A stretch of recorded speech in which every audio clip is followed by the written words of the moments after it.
On vous laisse vous installer. Bonjour, enchanté.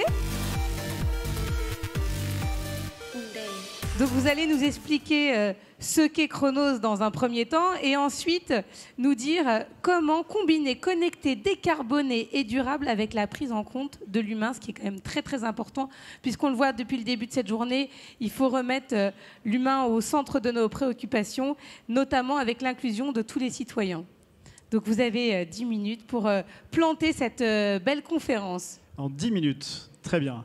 Bonjour à tous. Donc, je suis ravi d'être ici. Effectivement, c'est très enthousiasmant de voir autant d'acteurs enthousiastes, motivés, d'énergie rassemblés.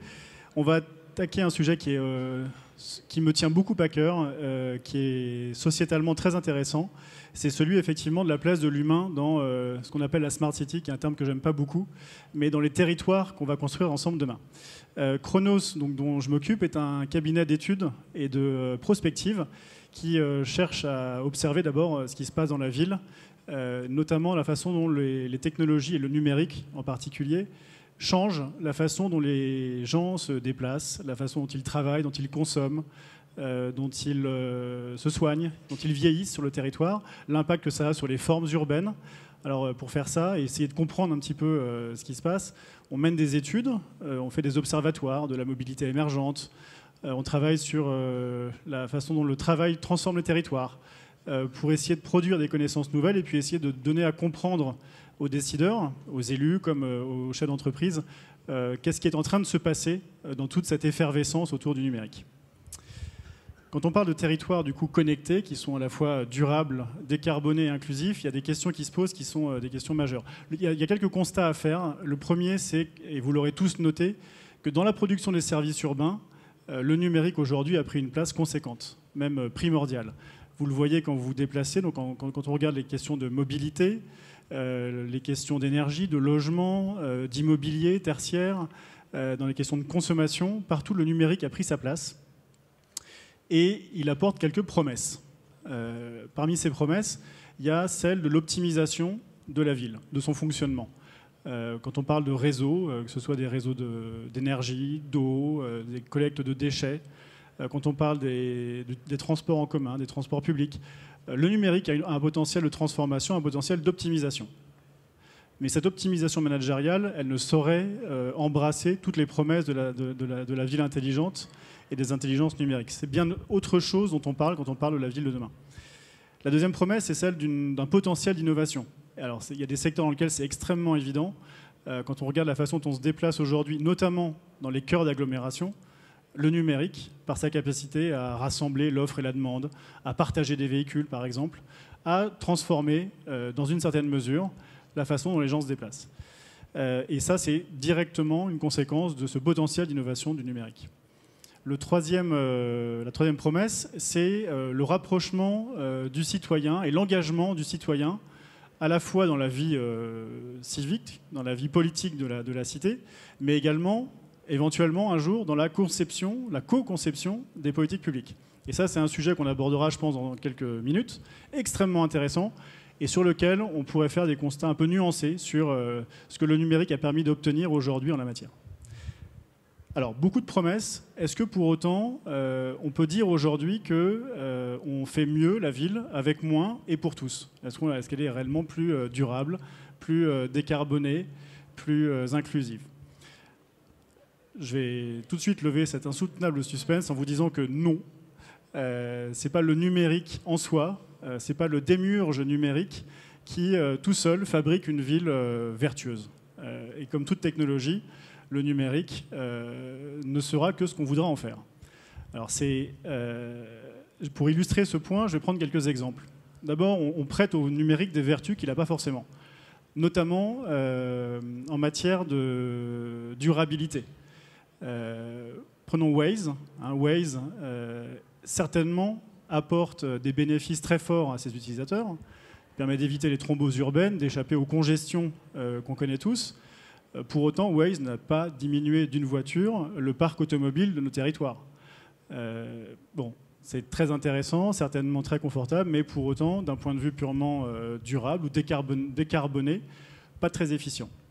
On pourrait dire la même chose et faire un peu le même constat sur les questions de performance énergétique. La technologie des bâtiments basse consommation, toute seule, sans accompagnement humain, ça ne produit pas les résultats qu'on espère. Bon.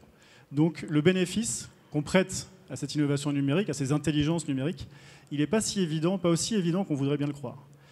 Deuxièmement, ces innovations numériques, ces nouveaux services urbains, ils ne sont pas forcément complètement alignés avec l'intérêt général.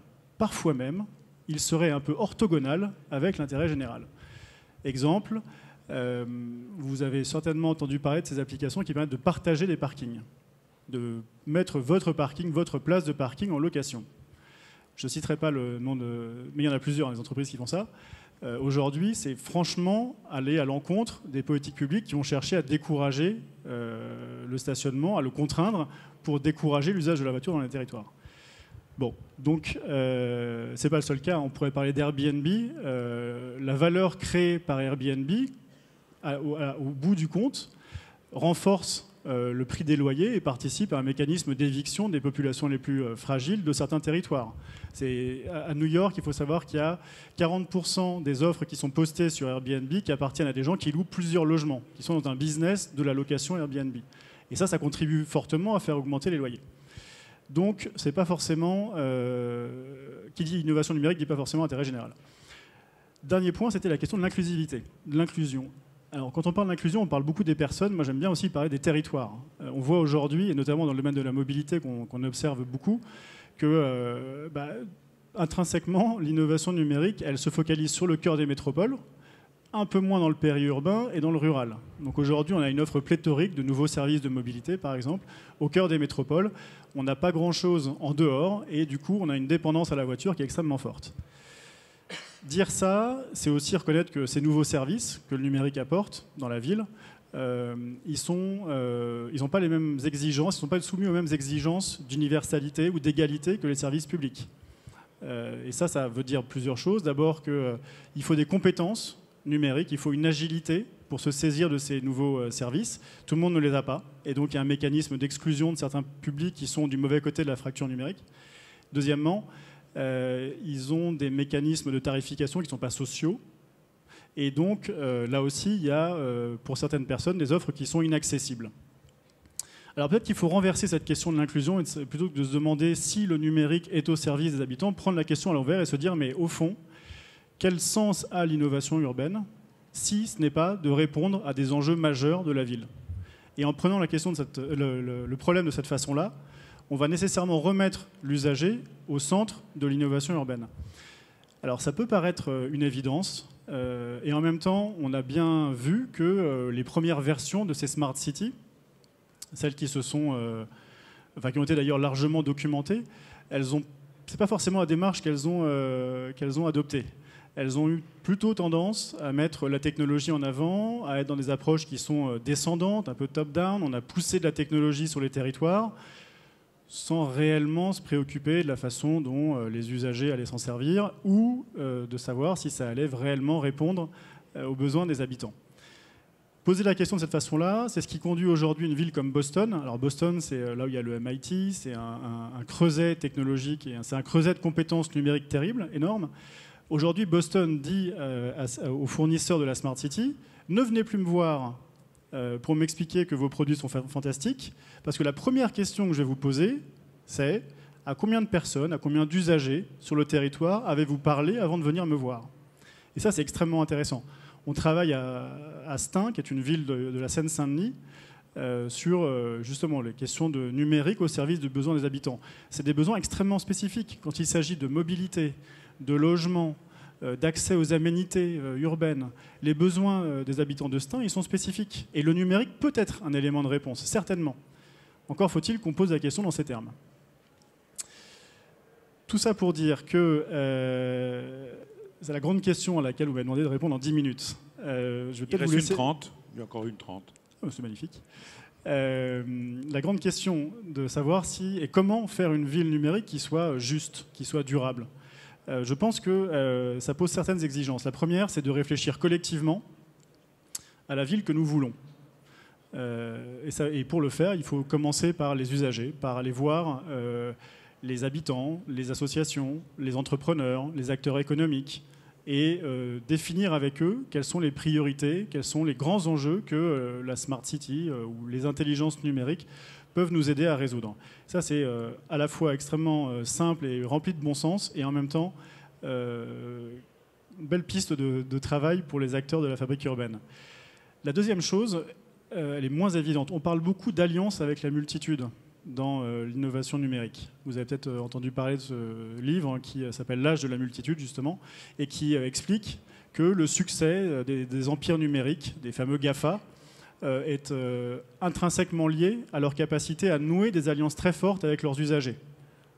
Ces alliances, c'est la capacité à connaître la façon dont leurs bénéficiaires utilisent leurs services, et à faire évoluer leurs offres en fonction de ces usages. Donc il y a une alliance très forte. Je pense que si on veut faire une ville demain qui soit juste, durable, inclusive, il faut faire de cette ville un creuset, une forge de nouvelles alliances. Des alliances entre l'acteur public, la collectivité, l'habitant, les acteurs du territoire, les entreprises, les entrepreneurs, les start-up, le monde de la recherche. Ce sont ces alliances nouvelles qui permettront de faire un territoire qui nous ressemble, celui qu'on a envie d'avoir. Et ce seront des alliances qui seront d'autant plus fortes qu'elles se nourront autour de projets qui suscitent une gourmandise du futur. Voilà. Merci beaucoup.